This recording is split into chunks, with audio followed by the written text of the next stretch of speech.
Halo Binusian, nama aku Madeline Jessica, aku Binusian 2018 dan aku telah mengajar sebagai asisten laboratorium psikologi di bulan Juli 2017 sampai dengan periode Juni di tahun 2018. Mata kuliah yang aku ajar itu ada dua, yaitu metode observasi wawancara dan statistika untuk psikologi. Untuk kelas yang aku ajar itu ada 2 kelas waktu semester reguler dan 1 kelas di semester pendek.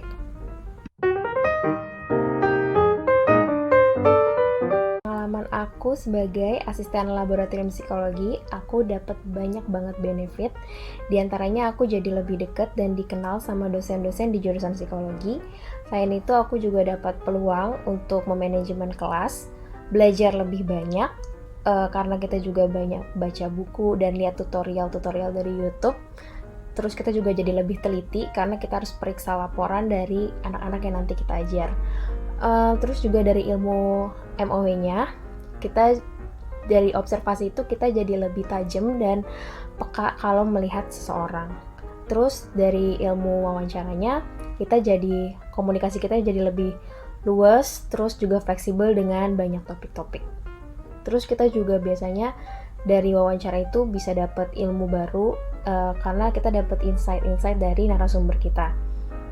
Selain itu, dalam mengajar itu kita membuat diri kita itu jadi lebih percaya diri dan kelebihan lain kita bisa dapat kesempatan dalam proyek-proyek yang ada di laboratorium psikologi. Itu juga bisa nambah koneksi dan pengalaman kita. Selain itu benefitnya waktu itu aku juga dapat uang saku dan juga diberikan surat rekomendasi. Jadi waktu itu lebih cepat untuk dapat pekerjaan dan waktu pendaftaran untuk magister psikologi melanjutkan ke jenjang S2 itu juga lebih dipermudah. Sementara selama aku menjadi asisten laboratorium psikologi, aku juga dapat tantangan, yaitu kalau misalnya ada anak-anak yang kelihatannya kurang termotivasi dan punya beberapa problem atau permasalahan. Terus juga biasanya ada permasalahan juga karena kita biasanya mengajar itu ada beberapa mungkin senior yang belum lulus di mata kuliah yang sebelumnya, jadi mengulang di kelas kita. Jadi biasanya senioritas itu juga terkadang menjadi tantangan.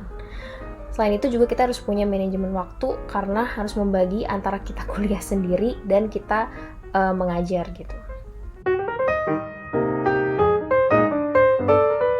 Sebagai asisten laboratorium psikologi, aku juga punya value-value yang harus kita miliki sebagai seorang aslab, yaitu jujur, disiplin, tegas dan komitmen, profesionalitas. Kita juga harus punya sinergi dan kerjasama mulai dari rekan-rekan kita sesama asisten lab maupun dengan dosen pengampu.